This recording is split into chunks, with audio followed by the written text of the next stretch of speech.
Bom, pessoal, nossa aula de hoje, e na verdade esses 15 dias, a aula e o material que está no Ávila, tá, é voltado para discutir a questão da metodologia, né? Ou melhor, das metodologias. Quando eu falei lá da definição, que é a avaliação de políticas públicas, né, existem alguns elementos importantes. Eu sempre destacava 3. O fato dele ser voltado para realmente alterar, melhorar as políticas. Então, não é uma pesquisa abstrata. A gente tem que ter uma preocupação de como que isso aí pode reverter em melhoria do que a gente está avaliando.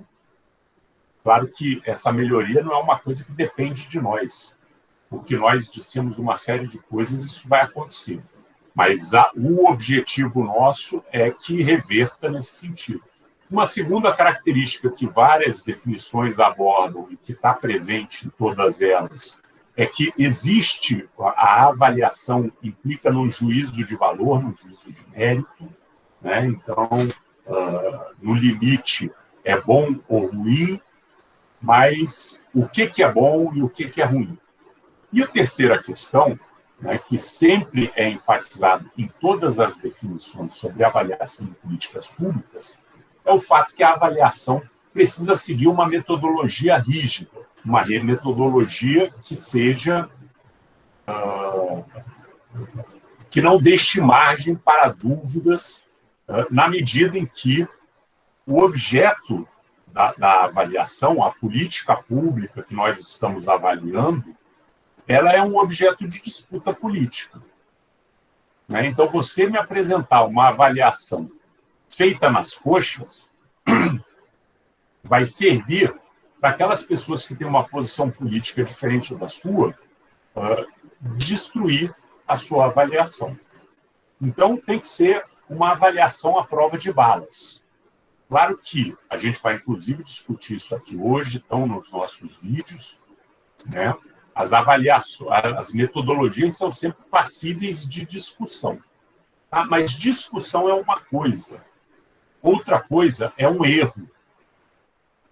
Uma coisa é eu questionar por que você adotou tal metodologia, se outra metodologia não seria mais adequada.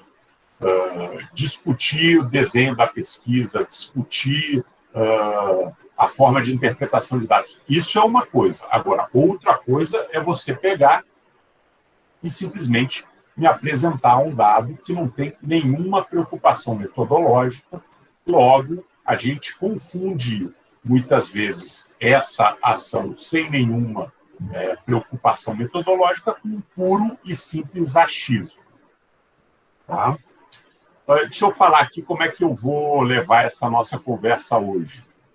Como vocês, a grande maioria de vocês aí já teve uma aula hoje, já está mais ou menos tarde, eu não vou ficar passando aqui matéria para vocês, né? Mas o que eu vou fazer? Eu vou falar um pouco do material que está no AVA. Tá? E a primeira coisa que está lá no AVA é exatamente um vídeo que eu fiz, que se chama Metodologia Científica versus Achismo. Né? Então, é tentar contrapor a ideia, ou tentar mostrar claramente o que é metodologia científica, né? Mostrando o que não é, que é o achismo.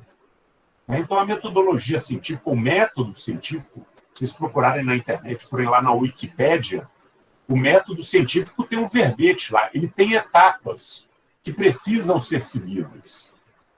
Etapas que quem está fazendo as disciplinas de metodologia, por exemplo, que o professor Paulo deu, ou que está dando, não sei, mas as disciplinas de metodologia ele vai contando. Você precisa definir o seu objeto de pesquisa, precisa definir a pergunta, precisa definir as hipóteses. Tudo isso são etapas do método científico. Tá? E qual é a grande questão desse método científico? A grande questão desse método científico é você ter um trabalho que vai permitir a qualquer pessoa que não concorde com o seu resultado repetir a experiência e, ao repetir a experiência, tem que alcançar os mesmos resultados. Tá? Então, o que eu estou dizendo? Quando a gente segue o método científico é fundamental, porque com isso a gente consegue, em princípio, primeiro, se inscrever num campo de conhecimento da ciência. Tá? Então, é um campo que é ligado é um campo específico, né?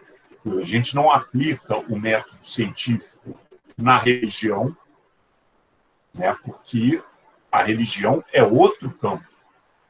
A gente não aplica o método científico na família, porque a família é um outro campo, né? Então, cada campo da nossa vida a gente tem regras para seguir e a gente, obviamente, consegue trabalhar melhor, consegue se relacionar melhor com as pessoas que seguem as mesmas regras. Então, você tem lá uma determinada igreja, a Igreja Católica. Você vai lá dentro, só tem pessoas que seguem a Igreja Católica. Pode ter um ou outro de religiões diferentes. Está lá ouvindo, tá? Mas você não imagina que durante uma missa católica alguém vai levantar e vai começar a explicar, a querer ensinar para o padre a visão de uma outra religião. Você não imagina que num culto evangélico alguém vai levantar e vai dizer que a pessoa está toda errada. Entendeu? Por quê? Porque, na verdade, aquele culto, ou aquela missa, ou todos esses tipos de manifestações, elas têm um campo de conhecimento próprio. E, da mesma forma, a ciência.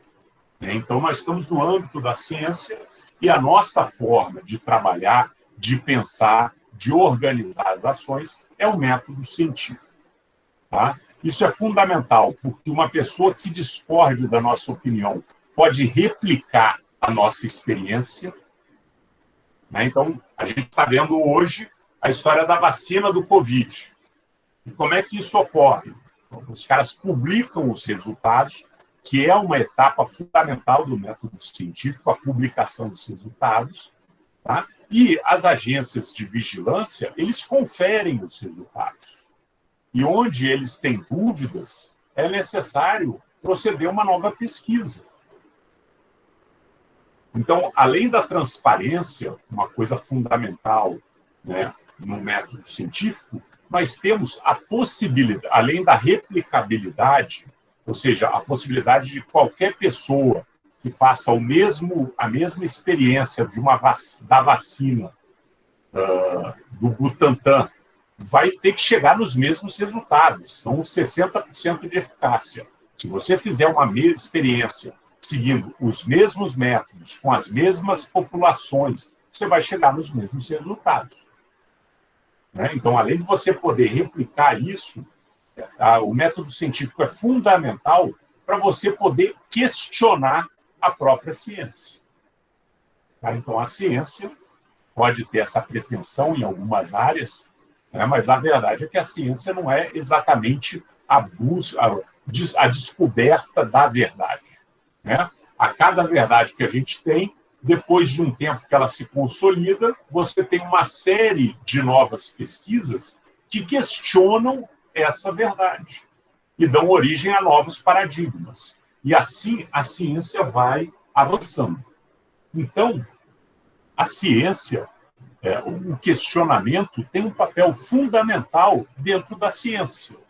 E para a gente questionar, você precisa de uma linguagem comum. E a linguagem comum é um método científico. Tá? Isso é totalmente diferente do achismo.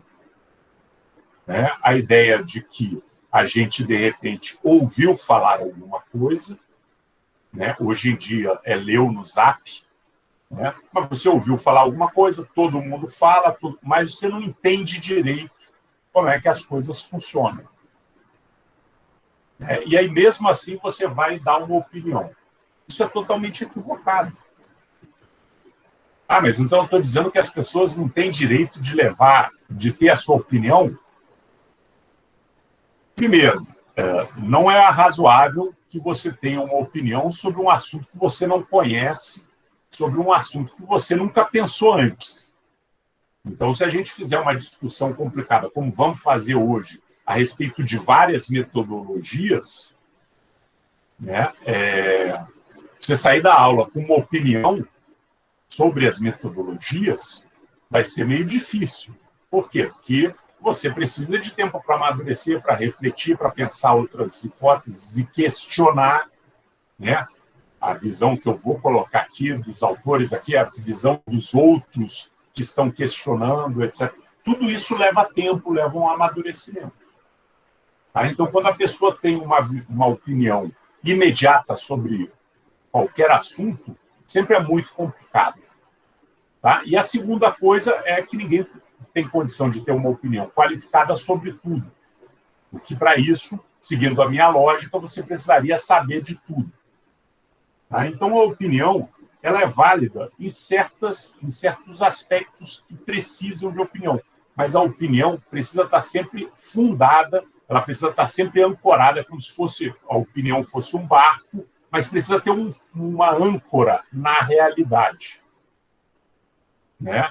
Então, e a opinião é como você se posiciona frente a essa realidade. Então, vamos dar aqui os nossos exemplos da nossa realidade traumática. Né? Então, traumática é uma opinião minha, mas, por exemplo, essa realidade não é uma opinião, é uma coisa em conteste. Nós temos, principalmente nas redes sociais, muita gente que discute o fato da Terra ser plana. Isso não é uma opinião. Que existem pessoas que discutem que a Terra é plana. Né? A minha opinião é que esse fato eu acho muito estranho. Né? Mas assim, então tem essa opinião. Ah, mas eu tenho a minha opinião que a Terra é plana. Mas isso não é uma questão de opinião. Ou ela é, ou ela não é. A sua opinião pode ser que você não goste de que ela seja plana ou que ela seja redonda. Mas não existe uma Terra para cada um. A realidade é única. Ah, mas eu interpreto a realidade. Então, mas você vai interpretar em cima dos fatos. E a Terra é plana ou a Terra é redonda é um fato, não é uma opinião. Aí você pode desenvolver todas as suas opiniões em cima desse fato. Né? Se você não faz isso, não se trata de uma opinião, se trata, na verdade, de um delírio. Vamos pensar aqui. Eu não gosto do presidente Bolsonaro. Né? E aí eu digo assim, na minha opinião, Bolsonaro não ganhou a eleição. O presidente é o Haddad ou é o Ciro. É esse que, na minha opinião, é o melhor. Ok, mas o que significa? A minha opinião sobre quem é melhor é totalmente válida. Agora, o presidente e quem ganhou a eleição é uma pessoa que está definida.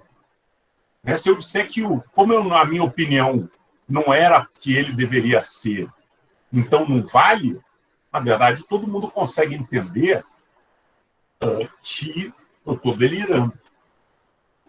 Então, a gente, hoje em dia, o achismo cai para isso. As pessoas falam sem saber e, firmando muita opinião, acabam saindo nesses delírios. Certas áreas, isso é muito óbvio. Né? A gente tem histórias que já demonstram isso. Né? Então, temos... a Terra é redonda. Não, mas eu não acho... Cara, mas olha só, quando você está no Japão e você vai para os Estados Unidos, como é que você, tendo uma Terra plana, vai fazer isso? Todos nós ouvimos falar do famoso ataque de Pearl Harbor, onde os japoneses jogaram bombas, atacaram os Estados Unidos na costa oeste dos Estados Unidos. Como é que os japoneses fizeram isso? Eles saíram voando do Japão, passaram por toda a Ásia, por todo o Oceano Atlântico, por todos os Estados Unidos para chegar lá do outro lado. Então, assim, a Terra é redonda. Então, você insistir nisso é um delírio. Agora, existem fatos que não são tão evidentes. Como disse o Álvaro, a Terra é plana é o ápice, mas tem coisas que não são tão ápice. Então, por exemplo, eu posso dizer que o Bolsa Família é um programa que não funciona para nada. Ok, Aí, como é que a gente tem que discutir? Baseado em que você fala isso? Tá certo? Da onde saiu quais são os parâmetros? E aí não pode ser a minha opinião. E aí não pode ser uma pessoa que eu conheço, que ganha e que continua numa péssima situação. Tá certo? Eu preciso ter método conhecido. Então, a metodologia é fundamental para isso. E essa é a primeira questão que nós discutimos nesse vídeo, que é uma metodologia científica versus achismo. O segundo vídeo que está lá é um vídeo que fala de duas grandes referências para o desenho de uma pesquisa de avaliação. Tá? A gente tem um tipo de pesquisa que a gente chama top-down, ou seja, de cima para baixo. E temos, já é possível imaginar, que nós temos em contrapartida um outro tipo de pesquisa, que são as bottom-up, de baixo para cima. Tá? Tradicionalmente, eu conto no vídeo um pouco a história de como surge essas duas visões, né? Mas, basicamente, uma análise top-down, ela se preocupa com o que foi definido para a política funcionar. E eu entendo que essa definição ela tem que ser seguida em todas as etapas. Qualquer coisa que mude disso é um erro.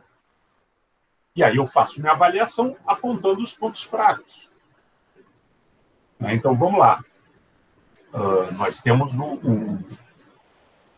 a vacinação, e existe o Plano Nacional de Vacinação. Primeiro você vai imunizar os profissionais de saúde, depois os idosos em casas de acolhimento, depois os idosos em geral, dos mais velhos para os mais novos.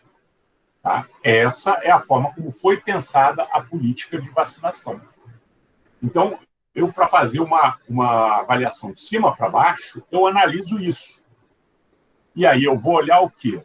As pessoas que primeiro foram vacinadas são realmente os profissionais de saúde? Só depois que eles foram vacinados é que a gente foi vacinar os idosos? Se isso não ocorre, como é que eu faço a minha avaliação? Houve um erro. E aí existem vários motivos pelos quais pode haver esse erro. Houve um erro de informação, houve falta de recursos, houve milhões de coisas que a avaliação deve dizer. Tá? Agora, as avaliações de baixo para cima são diferentes. Elas olham o seguinte: como é que a avaliação, como é que a vacinação, usando o mesmo exemplo da vacinação, como é que essa vacinação está ocorrendo na ponta? Ocorre assim, ocorre assado, ocorre assim. Por que ocorre dessas maneiras? E aí você vai percebendo como é que na cadeia decisória você precisaria adaptar para ter uma vacinação que fosse de acordo com a realidade dos locais. Basicamente, qual é a grande crítica do pessoal que defende essa metodologia bottom-up? É que você fica no gabinete definindo as políticas, mas o bicho pega mesmo é quando você vai para a linha de frente. E só quem está na linha de frente é que consegue saber direito como é que a coisa funciona. Né? Então, são duas grandes referências. Então, nós vemos pesquisas que são feitas avaliações a partir das suas regras e é avaliado se essas regras estão sendo cumpridas. E o que não é regra cumprida é um desvio do programa. E existem avaliações que percebem como é que a coisa se dá na realidade e vai vendo como é que a diferença entre a realidade e a idealização que houve nos gabinetes, tentando entender quais foram os ajustes que foram feitos do gabinete para a ponta e por que esses ajustes acontecem. Alguns ajustes são realmente equívocos, são fruto de problemas, mas alguns ajustes são frutos da necessidade de você adaptar uma diretriz geral para uma realidade específica. Tá? Então, duas grandes formas da gente ver, e aí existe lá um vídeo específico discutindo isso. Um outro vídeo discute métodos quantitativos e métodos qualitativos. Tá? E, basicamente, o que eu coloco nesse vídeo é um vídeo que fala de um texto que está também disponível para a gente ler na nossa bibliografia. Tá? Mas, basicamente, o que eu coloco ali, primeiro, é a ideia de que a metodologia que a gente vai usar tem que estar de acordo com os objetivos da nossa pesquisa, no caso da nossa avaliação. Então, existem questões que a gente quer pesquisar que precisam ser pesquisadas de uma maneira quantitativa. E existem perguntas que, se a gente quiser pesquisar, precisam ser pesquisadas de uma maneira qualitativa. E, basicamente, o argumento nesse vídeo e no texto é que não se tratam de uma disputa entre duas formas de entender a metodologia, na qual uma é correta e a outra é errada. Não. Na verdade, você tem que pensar a pesquisa que você precisa fazer, as questões que você quer responder, para aí, então, você definir qual é a metodologia mais adequada. Tá? Eu tenho um exemplo que está no texto, que eu falo no vídeo, que eu vou repetir aqui para vocês, mas eu acho que é um exemplo muito bom.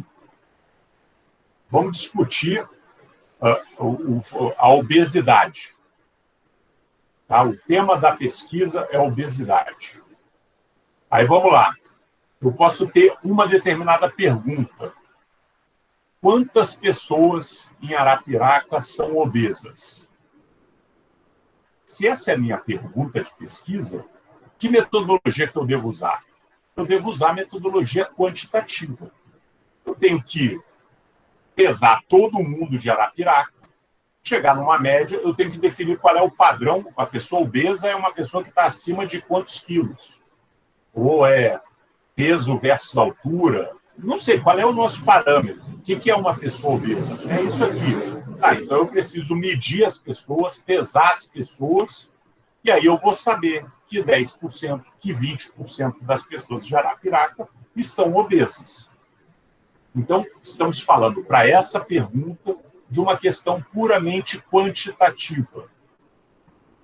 Agora, vamos supor que no tema obesidade, a minha pergunta seria: o que significa ser obeso?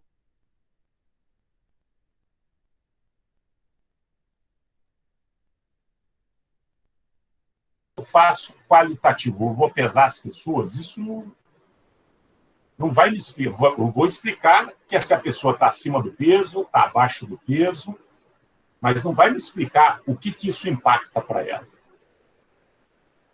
Tá? O que vai impactar, o que eu vou conseguir entender isso é se eu adotar metodologias qualitativas.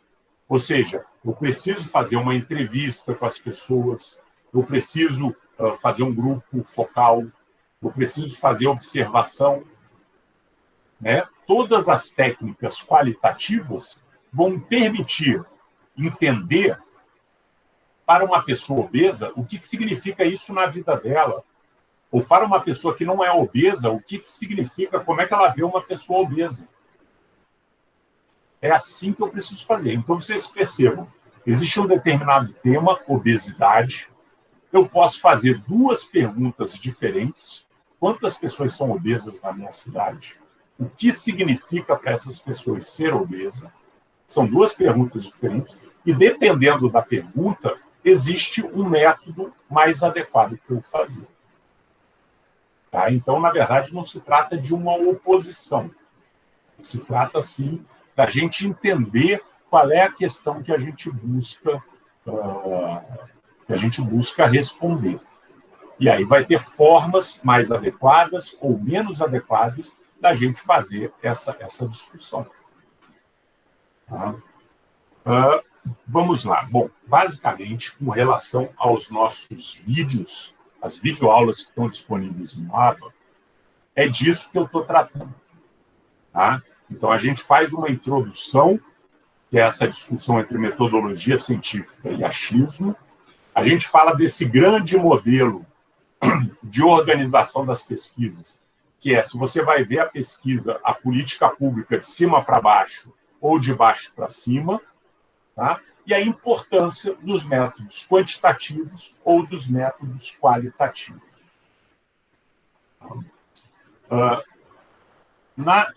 No semestre passado, no PLE, a gente, num determinado momento, fez uma discussão sobre um autor muito importante das avaliações de política pública, que é o Michael Kim Patton. Michael Kim Patton é um norte-americano que, desde o final dos anos 70, tem um trabalho de muita visibilidade, né, no sentido de desenvolver e divulgar uma metodologia que é chamada de avaliação focada na utilização. É uma coisa que é bastante adequada, influencia muita gente aqui no Brasil, eu mesmo.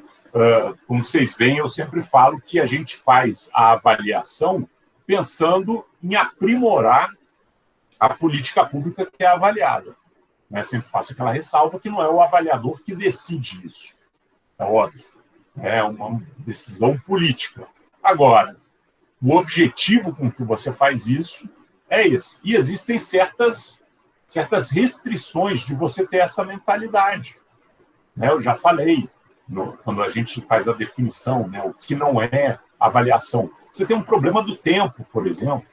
Você tem um problema do recurso. Você tem um problema das respostas que você vai procurar. Não pode ser uma coisa livre à vontade do pesquisador. Tem que ser voltado, na verdade, para que você consiga ter instrumentos que, no final, reflitam numa melhoria da política pública. E o Patton trabalha basicamente isso. Ele vem exatamente pensando como é que você vai fazer uma avaliação e essa avaliação vai ter resultado prático. Então, ele, durante os anos 80 e boa parte dos anos 90, ou pelo menos a primeira metade dos anos 90, ele foi o grande porta-voz desse tipo de avaliação. A avaliação voltada para a utilização. O que ele diz é, você fazer uma avaliação de um programa e botar numa gaveta que ninguém vai ver essa avaliação, você perde muito. Você fez uma coisa grandiosa e essa coisa grandiosa acaba numa gaveta. Não deveria ser assim. Então, toda avaliação tem que ser voltada para o uso. Nos anos 90, o Patton ele começa a desenvolver uma outra abordagem das avaliações, que é o que ele chama de abordagem de avaliação em desenvolvimento. Ele conta, existe uma palestra dele no YouTube, nos vídeos eu até utilizo umas partes dessa palestra. Mas na palestra ali ele conta a história de que ele foi fazer a avaliação de um determinado programa. Eles foram lá discutindo aquela fase de implementação, aquela avaliação in itinere, dos tipos de avaliação, ou seja, aquele que quando você está implantando, você vai avaliando e fazendo ajustes. E aí ele disse, esse nosso projeto era um projeto de formação de lideranças. E aí ele fala, chegou um momento que a gente, então acabou a fase de implantação. Então, a gente já tem qual é o nosso modelo. Agora, o que a gente precisa? A gente precisa seguir esse modelo, repetir esse modelo durante 2 anos, e aí a gente vai fazer uma avaliação se esse modelo funciona ou não. E aí ele disse que ele contou isso para as pessoas que estavam contratando ele, e o cara falou, e as pessoas responderam. Mas como? Se é um programa de formação de lideranças, se o que a gente aprendeu nessa fase de implementação é que esse programa tem que estar sempre mudando, e aí você me diz que eu tenho que, durante agora 2 anos, fazer a mesma coisa para que você me diga se ele funciona ou não. E na teoria é assim. A avaliação ex post você faz depois que o programa foi implantado e foi executado durante um tempo, e, obviamente, esse programa ele precisa ser sempre igual. Você não pode estar modificando o programa de um ano para o outro, senão, quando você avaliar o impacto sobre os primeiros beneficiários, era um programa, quando você avalia dos outros, era outro programa. É um programa de transferência de renda sem nenhuma condição. Depois se transforma num programa de transferência de renda que precisa jogar os filhos na escola. Depois se transforma que, além de botar os filhos na escola, precisa participar de capacitação profissional. Bom, quem participou da primeira parte vai ter um desempenho, quem participou da segunda vai ter outro, quem participou da terceira vai ter outro, porque o programa mudou. Então, você precisa fazer a execução dele finalizada, e aí, depois de um tempo dele funcionando de maneira repetitiva, você faz a avaliação. Só que isso significa, né, que quem está executando a política pública vai ter que ficar um tempo sem ver essa política pública evoluir. E foi exatamente dessa demanda que foi puxado o Patton, o Michael Patton, e o Michael Patton começou a desenvolver, junto com várias outras pessoas, o que ele chama de avaliação em desenvolvimento. Ou seja, uma nova metodologia onde você permanentemente possibilita que os programas passem por ajustes, passem por melhorias. Ou seja, ele não precisa ficar um período longo, congelado, mesmo quando você já detecta erros, por causa de uma questão do pesquisador ou do avaliador. Não, ele já pode ir se ajustando e o avaliador vai mexendo quanto a isso. Tá? Então, o que eu fiz ali? Isso aí foi uma discussão, foi um tópico nosso. A gente teve uma aula específica sobre isso, no PLE. Né? Mas a gente tinha aula toda semana, né? Era outra dinâmica. Então, eu gravei 2 vídeos. Um vídeo sobre avaliação focada na utilização e um vídeo sobre avaliação em desenvolvimento, que eu também coloquei lá no AVA. Tá? Só que eu coloquei lá no AVA como um extra, não são vídeos obrigatórios. Então, se vocês tiverem tempo, de repente tem um tempo livre, tem uma curiosidade, vai lá e conhece um pouco desse autor, que é um autor importante. Tá? Mas os nossos vídeos obrigatórios são esses 3, onde a gente discute rapidamente metodologia científica e achismo, de cima para baixo, de baixo para cima, e quantitativo e qualitativo.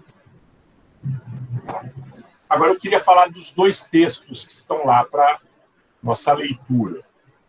Primeiro, é um texto muito interessante, é um texto recente, da Mariana Batista e da Amanda Domingos, que são 2 pesquisadoras da Universidade Federal de Pernambuco.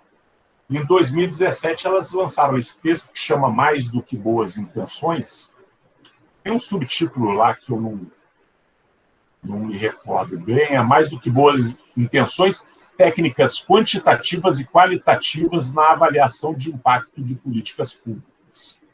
Então, elas estão pegando um tipo de avaliação específica, que é a avaliação de impacto, né? Aquela avaliação onde você vê se os resultados da política pública estão chegando estão mudando a realidade que se queria que fosse alterada. Então, para essa avaliação de impacto, ela discute, na verdade, 3 técnicas quantitativas diferentes e 3 técnicas qualitativas diferentes. Então, ela explica, obviamente, de uma maneira muito resumida, como é que funcionam, ou melhor, explica de uma maneira muito resumida qual é a ideia dessas técnicas, né? E a ideia básica dela é mostrar um pouco isso que eu acabei de dizer, que dependendo do que você está questionando, dependendo das condições da pesquisa, você deve definir uma ou outra técnica. São coisas que não concorrem. E ela tem ainda uma fase onde ela fala da possibilidade de você trabalhar numa avaliação mais longa, numa avaliação mais extensa, juntando técnicas quantitativas e técnicas qualitativas. Bom, rapidamente, o que ela fala a respeito de técnicas quantitativas, né, que é a parte que eu acho que ela se detém mais.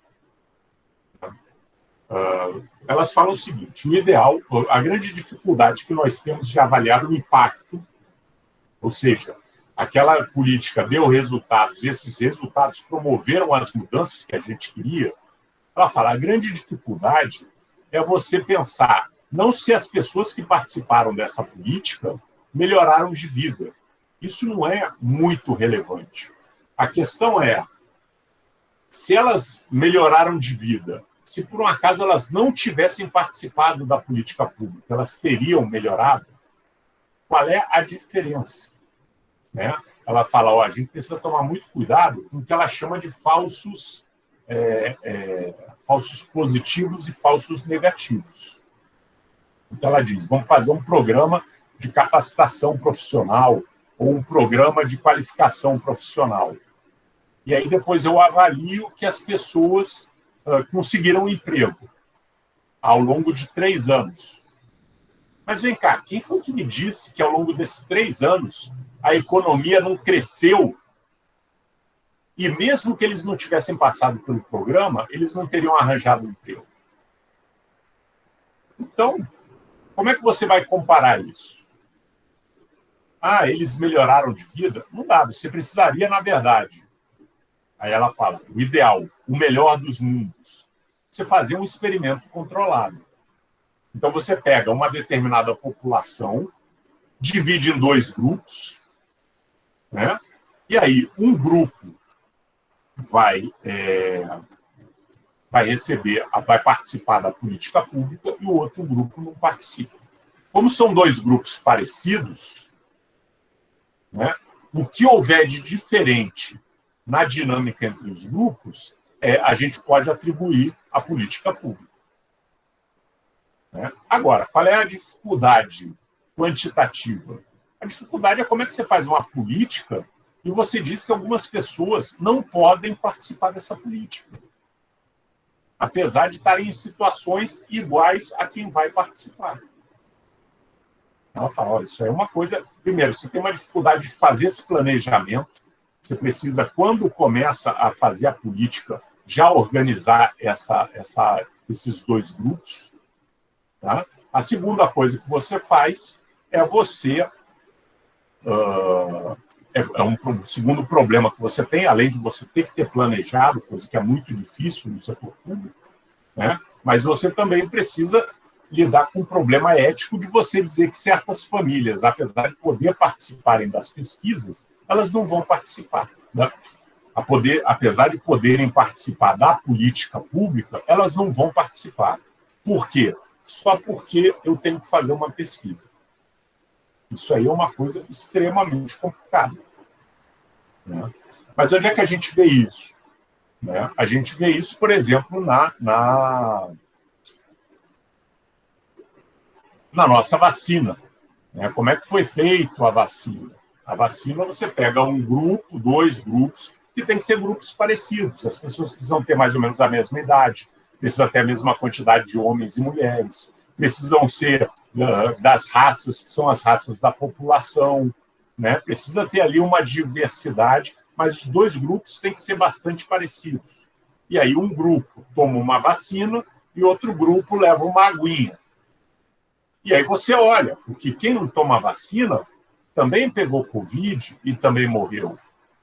Quem levou a aguinha só também não pegou o Covid, porque nem todo mundo pega Covid. A questão é, esse grupo aqui que tomou vacina, teve menos gente que ficou doente? Teve menos gente que ficou doente grave? Teve menos gente que... Em relação a esse outro grupo. É assim que é feito. Então, a gente viu lá, a eficácia da nossa vacina do Butantan, por exemplo, era de 60%. Significa que quem for vacinado tem 60% menos chance de ficar doente. Tem 90% menos chance de ser hospitalizado. Tem 100% de menos chance de morrer. Né? Exatamente, o ensaio duplo cego que o Álvaro está falando aí. Né? Então, isso aí é uma coisa que é possível, mas é uma coisa que, para você pensar esse experimento numa política pública, é complicado. É complicado. Vamos pensar Bolsa Família. Então, vamos lá, eu tenho uma família que é pobre e outra família que é pobre igual. Eu vou dar Bolsa Família só para um, o outro eu vou ficar olhando para ver o que acontece com ela. Bom, essa outra família que ficou sem, ela vai reclamar, ela vai criar um problema político, né? Ela cria um problema ético muito grande. Que uma coisa é você não ter o benefício porque você não atende às regras do programa. Uma coisa é você não ter o benefício porque até não existe recurso para dar benefício para todo mundo. Agora, outra coisa é você não ter o benefício porque você precisa fazer uma pesquisa. Né? Você imagina aqui a vacinação. Não, eu não vou fazer a vacinação para todo mundo, eu só vou vacinar metade dos velhinhos, porque eu quero ver se a outra metade vai morrer. Não, uma coisa é a empresa fazendo um experimento que precisa ser autorizado por vários órgãos, né? Para fazer a pesquisa no Brasil, você precisa da autorização da Anvisa e por aí vai. Né? Outra coisa é você ter uma política pública que deixa de fora algumas pessoas, não porque falta recurso, não porque elas estão fora do grupo-alvo, mas simplesmente porque você quer fazer um experimento. Então, esse experimento controlado é muito difícil de se fazer em políticas públicas. Mas as autoras elas levantam 3 hipóteses nos quais a gente poderia utilizar técnicas quantitativas que seriam próximas, muito próximas, desse experimento controlado. Tá? O pareamento, né? A diferença em diferença e a regressão contínua, descontínua. Né? Então, são 3 formas onde você lida com grupos, que nem o ensaio cego, que nem o duplo cego, né? Que nem o ensaio duplo cego. Você lida com grupos que estão recebendo benefício e grupos que não receberam benefício. Né? Então, você tem 3 formas de lidar isso com populações razoavelmente semelhantes para aí, então, chegar nas conclusões. E uma coisa muito legal que elas fazem nesse artigo é que, quando elas falam de uma determinada técnica, elas usam 1 ou 2 estudos que utilizaram essas técnicas e falam quais são as descobertas que esses estudos propiciaram, ou como que eles foram feitos, e por aí vai. Da mesma forma, elas falam, só que aí nós não temos esse problema, mas da mesma forma elas falam de 3 técnicas qualitativas.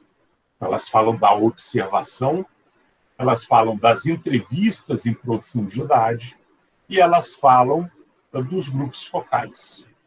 Né? Quando a gente lê o texto, vocês vão perceber que também os objetivos para serem discutidos são diferentes, o caminho que a gente vai é diferente, as dificuldades que a gente consegue ter são diferentes, os pontos fortes e os pontos fracos são diferentes. Né? Então, tudo isso são as questões que têm que ser levadas em conta na hora de se escolher uma determinada metodologia. Tá? Eu não falei antes aqui na nossa aula, mas uma coisa importante é também para a gente entender a diferença quantitativa e qualitativa, é que os quantitativos sempre trabalham com os padrões, com a média, com a igualdade. Então, vamos usar lá o exemplo da obesidade. Eles querem saber qual é o peso médio da população. Eles querem saber quantos por cento estão dentro do peso, quantos por cento estão subnutridos, quantos por cento estão obesos. Ou seja, são grupos que são muito homogêneos. É isso que a gente separa. Quem já teve aula comigo, né, na época que a gente tinha aula, eu sempre falava isso. Como é que você faz análise de dados? Você junta tudo que é igual e separa tudo que é diferente. Então, tudo que está crescendo, analisa o que está crescendo, tudo que está diminuindo, analisa isso. Tudo que está estável, né? Tudo que está acima de um determinado patamar, tudo que está abaixo. Você cria esses padrões e classifica tudo em formas homogêneas. Isso é uma técnica de análise quantitativa. Agora, já o qualitativo é diferente. Ele se preocupa com a particularidade. Ele se preocupa com os valores, com as opiniões. Tá? E aí, com isso, ele não está trabalhando com coisas muito homogêneas. Ele trabalha exatamente na individualidade dos pesquisados.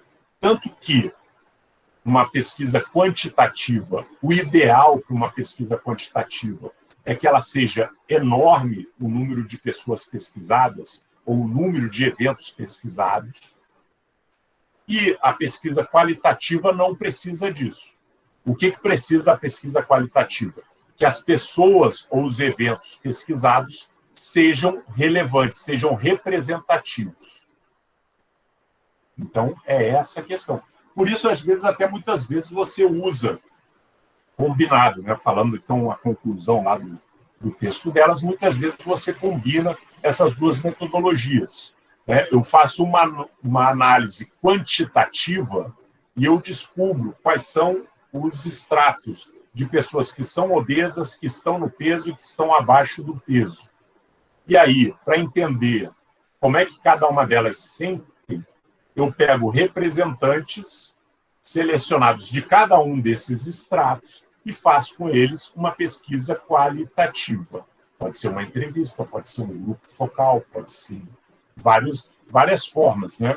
Estou falando aqui de alguns, mas você pode ter história de vida, pode ter várias outras coisas, várias outras metodologias de organização. Tá? Então, basicamente, é isso que o texto, mais que boas intenções, técnicas quantitativas e qualitativas na avaliação de impacto de políticas públicas, trata. O nosso segundo texto é um texto complementar e existem também aqui 2 videozinhos complementares.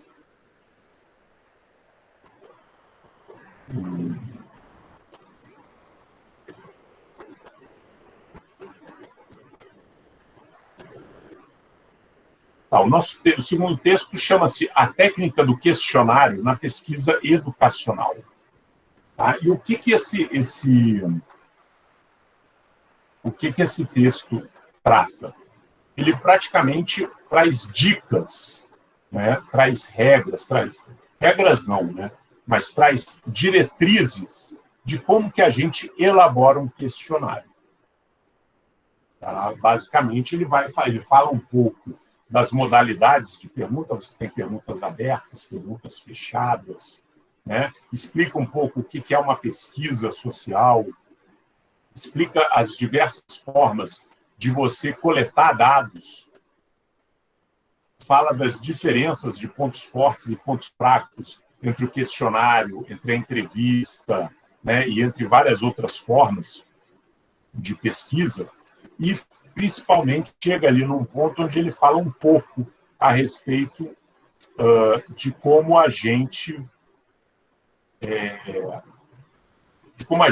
de alguns cuidados, de alguns requisitos que a gente precisa ter para elaborar um questionário.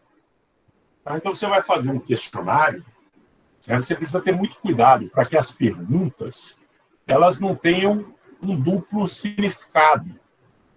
O questionário, ao contrário da entrevista, né, só para esclarecer aqui, se alguém tiver dúvida quanto a isso, na entrevista, o entrevistador está presente na frente do entrevistado e conduz a entrevista.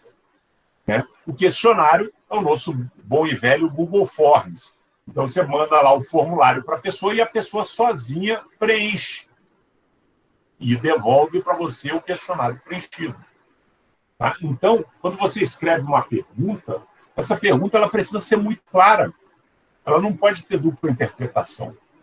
No vídeo que eu falo sobre esse assunto, eu lembro da avaliação que a gente fez no PLE. A gente botou para os alunos uma pergunta que era se alguém da sua família teve Covid, se você ou alguém da sua família teve Covid. Qual era o nosso objetivo? Como o objetivo do PLE, né, do ensino remoto, é exatamente evitar que a gente tenha o contato e que a gente se contamine com o Covid, o objetivo daquela pergunta era avaliar se deu certo essa ideia.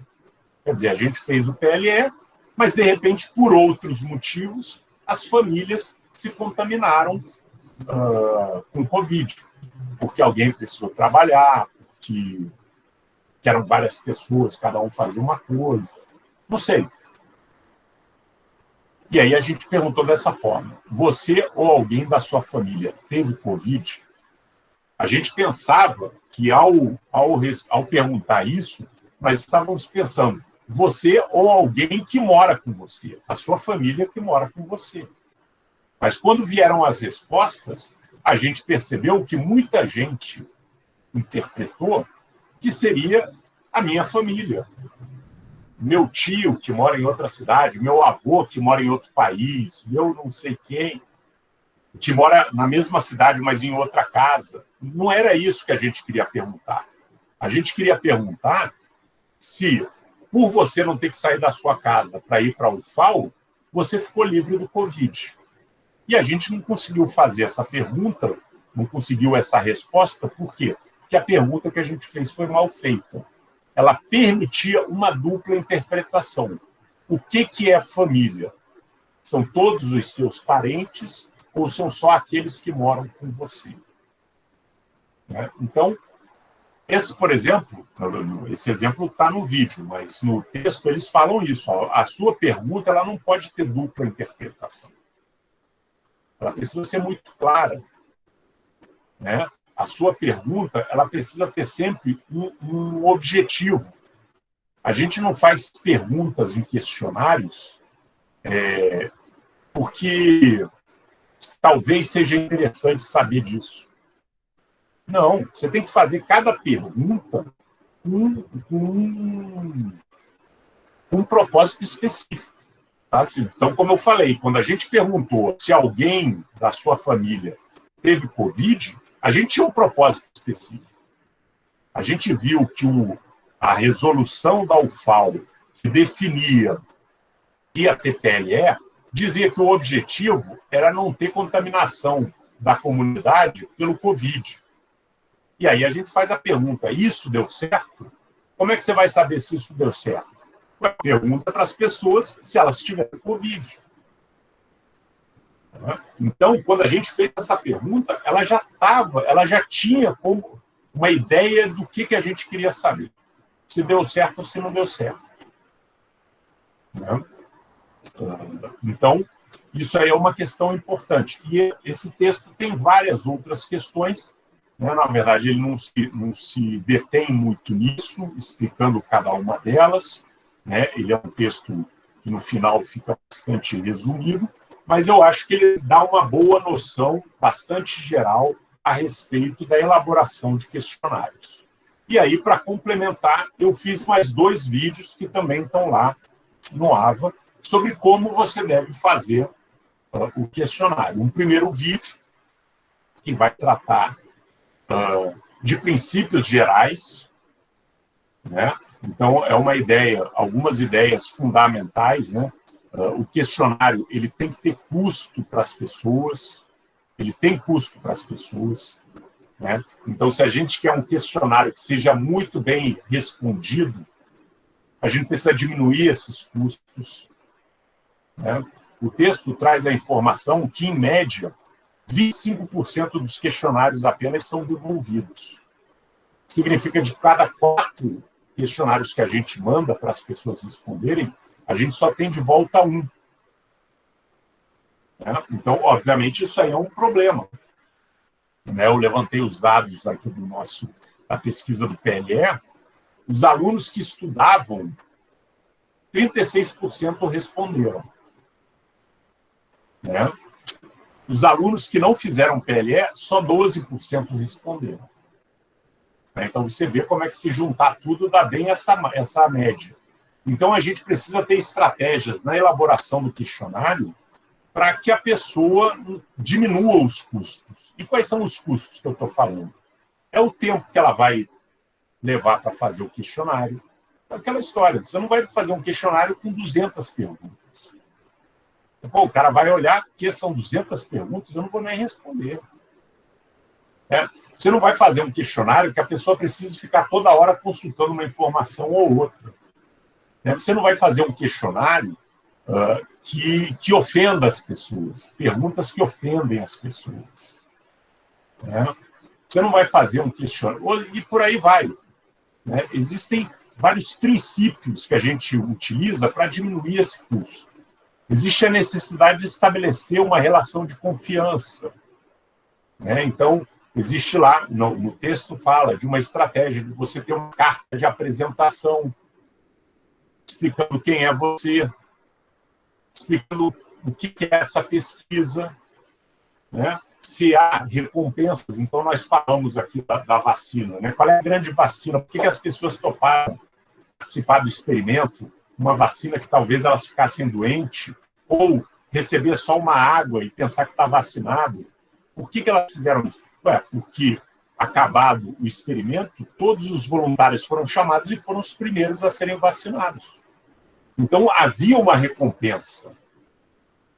Mas mesmo que eles não fossem vacinados, havia a recompensa de você contribuir para a vacina, que é uma coisa que ajuda a todos. Né? E na nossa área, uma coisa que é muito importante, e é importante mesmo, as pessoas gostam muito, é difícil elas conseguirem o tempo para organizar as respostas para uma entrevista ou para um questionário. Mas quem participa disso sempre gosta de ter a sua voz ouvida, e um questionário bem feito sempre ajuda os próprios profissionais, os próprios gestores a organizar os seus pensamentos. Né? Quando eu faço entrevista com gestores ou com técnicos, é muito comum no final da entrevista eu ouvir isso. Nossa, eu achei maravilhoso essa nossa entrevista aqui, porque um monte de coisa que eu lembrei, que eu organizei, que eu botei que eu descobri que eu sabia e não sabia que sabia. Então, existem vantagens, recompensas, mesmo que não sejam recompensas monetárias. E a gente precisa, nessa introdução, precisa nas ofertas, depois de tendo o resultado da pesquisa, você dá um feedback, tudo isso aumenta a recompensa das pessoas. Então, a nossa pesquisa do PLE, todo mundo que respondeu recebeu o resultado da pesquisa. Isso aí é uma coisa que fortalece a confiança. Então, esses são os princípios. Existem algumas diretrizes também, que as questões tenham ordem lógica, que elas sejam organizadas em assuntos que se encerrem. Então, você vai começar a falar do perfil das pessoas. Então, você pergunta ali o que é importante no perfil. Idade, sexo, estado civil, renda, não sei, o que foi importante. Você pergunta ali. Daí você muda de assunto. Você não fica fazendo uma determinada pergunta, depois vai para outro, depois volta para o perfil, depois volta para outro. Não. Você tenta fazer em blocos, indo do bloco mais geral para o mais específico, tá? Ou do menos pessoal para o mais pessoal. Então, são algumas diretrizes. Isso está num vídeo. E o segundo vídeo trata exatamente desses requisitos. Como é que a gente faz uma pergunta que não tenha duplo sentido, que não tenha duplo sentido, não, que não tenha uma dupla interpretação, como é que a gente faz perguntas que não sejam dúbias, o cuidado com a linguagem que a gente tem que ter. Então, uma série de requisitos. Tá? Bom, então o material que nós temos no AVA é isso. São 3 vídeos a respeito do nosso tema metodologias. Então, vamos falar da importância do método científico, vamos falar de pesquisas que têm metodologias de cima para baixo, de baixo para cima, vamos discutir metodologias quantitativas, metodologias qualitativas. E aí vamos ter 2 vídeos, são vídeos de uns 10, 12 minutos, mais ou menos, que falam de algumas diretrizes, alguns requisitos para fazer um bom questionário. Tá? Além disso, temos aqueles 2 vídeos que são opcionais a respeito do pensamento do Michael Kimpato. E existem esses 2 textos e um questionário para vocês preencherem até o dia 24 de março. Então, esse final de semana e o próximo final de semana para ser preenchido isso. E aí, na nossa semana que vem, a gente só vai fazer esse encontro virtual se vocês acharem que é necessário. Ontem, eu vi que Larissa, Ariel já não estavam se aguentando de vontade de fazer a nossa aula. Então, se vocês solicitarem isso, porque vocês têm alguma dificuldade, têm alguma dúvida, tem algum tópico que vocês queiram discutir, vocês avisem lá no grupo que a gente faz um encontro aqui. Tá bom? Dúvidas com relação a isso que eu falei? Alguém tem alguma consideração? Nada, Jonas? Ok. Tem mais? Alguém mais? Recomendo os vídeos lá do canal. Álvaro, sobre o questionário. Ó, alguém tem um link do grupo aí para a Fernanda? Álvaro, qual é a sua dúvida sobre o questionário?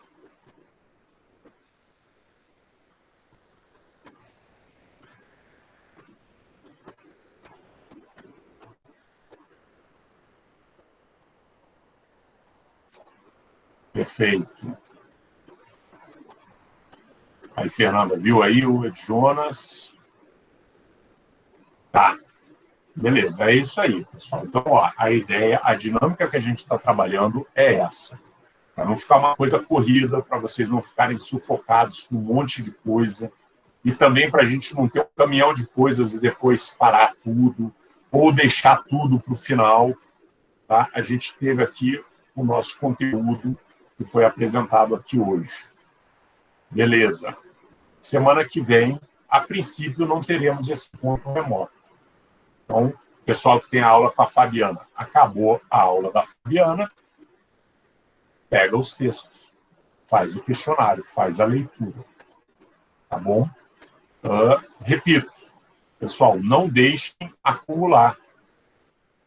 Tá? Porque a ideia é que a cada 15 dias nós tenhamos um novo questionário.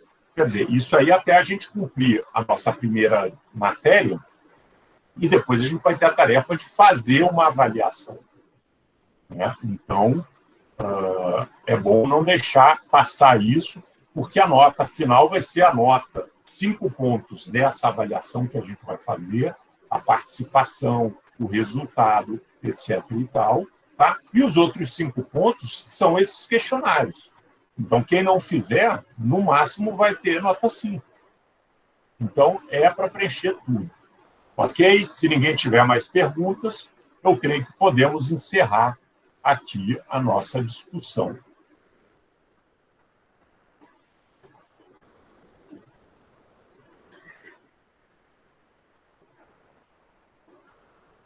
Não, Jonas, não é bom só os questionários, porque, na verdade, fazer... Porque é aquela coisa assim, eu explico, todo mundo entende, que não tem problema mesmo. Estou falando português, vocês entendem português. Quando vocês vão fazer o questionário, ele fica um pouco mais... Nossa, agora eu preciso entender direito.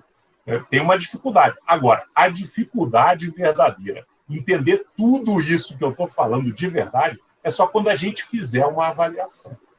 Então, a gente vai fazer. Tá certo? E aí a gente vai ter mais... A gente vai, na verdade, como eu estou falando, vocês estão percebendo, né? Assim, a nossa matéria está muito menor, o conteúdo que a gente vai abordar está muito mais light nesse semestre do que no PLE.